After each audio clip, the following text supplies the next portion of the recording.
கும்பிடணுங்க சாமி. என்கிட்ட சில கேள்விங்களாம் இருக்குது, அதை நான் கேட்கலாமா? வந்துட்டியா? கேட்டு தொலை. மக்களாட்சிக்கும் சர்வதிகார ஆட்சிக்கும் என்ன சாமி வித்தியாசம்? அரசு பணியாளர்கள் அல்லது அவர்களுடைய நெருக்கமானவர்கள், மக்கள் பிரதிநிதிகள் அல்லது அவர்களுடைய நெருக்கமானவர்கள், இவங்கெல்லாம் குற்றம் செய்ய போது அவங்க தண்டிக்கப்பட்டாங்கன்னா அது மக்களாட்சி. அப்படி இல்லாமல் தண்டிக்கப்படாமல் கேள்வி கேட்குறவங்களாம் உள்ளே பிடிச்சி போட்டாங்கன்னா அது சர்வதிகார ஆட்சி. கார்ப்பரேட்களை பற்றி என்ன சாமின்னு நினைக்கிறீங்க? வருங்கால ஆட்சியாளர்கள். எப்படி சொல்கிறீங்க? மனிதனுடைய அடிப்படை தேவைகள் என்னென்ன? உணவு, உடை, இருப்பிடம். இந்த மூணில் இந்த உணவுன்னு ஒன்று இருக்குது பார்த்தியா?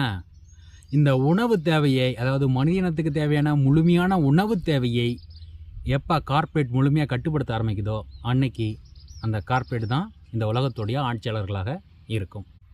அப்போ கார்ப்பரேட் நல்லதா கெட்டதா? கார்ப்பரேட் நல்லதா கெட்டதா அப்படின்னு விவாதிக்கிற காலம்லாம் தாண்டியாச்சு. நம்ம நீ உன் சந்ததிகளை பாதுகாத்துக்கணுன்னா கார்ப்பரேட்டோட அங்கமாக மாறிடு, இல்லைன்னா பிள்ளை பெற்றுக்காத.